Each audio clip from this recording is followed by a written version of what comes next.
Aliesta. Kita akan membahas mengenai statistika. Di pertemuan pertama, kita akan membahas mengenai analisis data. Apa aja sih tujuan yang harus kita dapatkan dalam pembelajaran kali ini?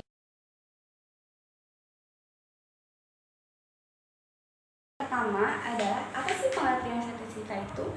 Yang kedua, bagaimana cara dalam mengumpulkan data?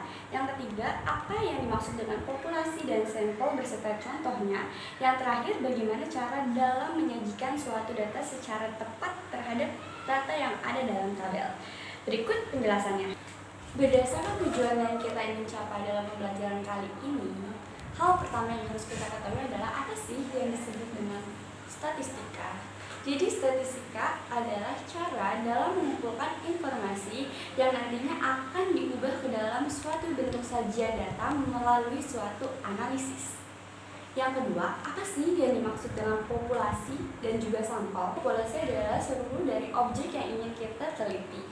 Dan sampel sendiri adalah bagian dari populasi yang memiliki sifat-sifat yang mirip dengan populasi tersebut.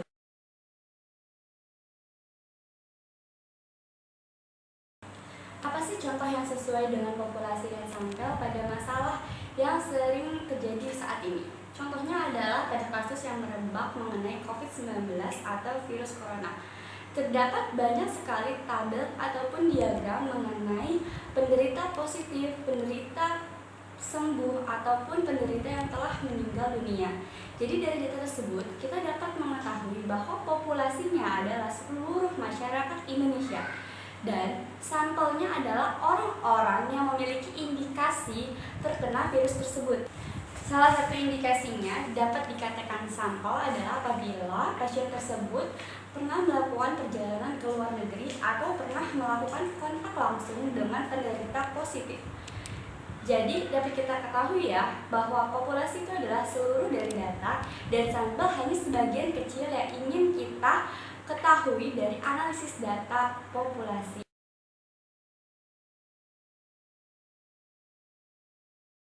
Yang selanjutnya adalah materi mengenai pengumpulan data. Dalam pengumpulan data terdapat 3 cara. Yang pertama adalah angket, yang kedua wawancara, yang ketiga observasi. Di mana angket seringkali kita jumpai pada proses pemilihan ketua OSIS atau pada pemilihan guru terbaik. Biasanya ada kata-kata ya atau tidak untuk guru-guru yang sudah dipilihkan namanya. Yang kedua adalah wawancara. Wawancara ini bentuknya harus berupa lisan. Bisa dinyatakan secara langsung antara 2 orang, baik melalui tatap muka ataupun tidak tatap muka. Yang selanjutnya adalah observasi. Proses observasi ini tidak lain tidak bukan adalah penelitian yang mengharuskan si peneliti mendatangi langsung tempat di mana dia akan menganalisis datanya.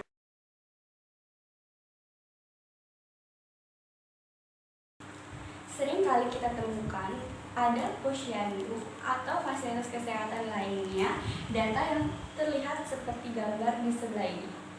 Ini adalah data pasien corona di Indonesia per 13 Maret 2020.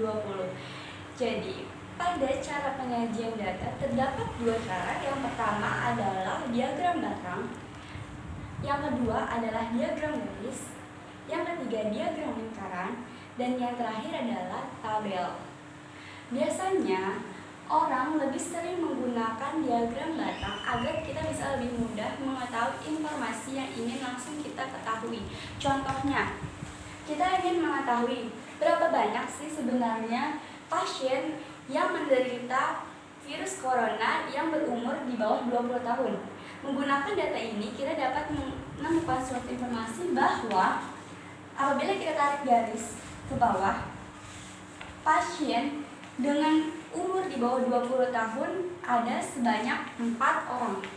Begitupun dia dapat mengetahui informasi lainnya dengan mudah, seperti pasien yang berumur di atas 59 tahun berada di rintangan antara 10 dan 12, yaitu sekitar 11 orang.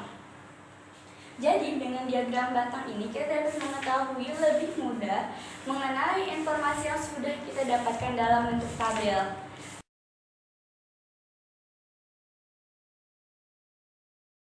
Kesimpulan pada video kali ini adalah kita dapat menentukan populasi yang sampel dari suatu data. Yang kedua, kita dapat menentukan cara yang tepat dalam mengumpulkan data, baik angket, wawancara, maupun observasi terhadap penelitian yang sesuai yang ingin kita laksanakan. Yang ketiga, kita dapat mengetahui penyajian data yang tepat, apakah berbentuk diagram batang, diagram lingkaran, ataupun tabel. Sekian informasi saya dan pembelajaran kali ini. Kurang lebihnya mohon maaf. Wassalamualaikum warahmatullahi wabarakatuh.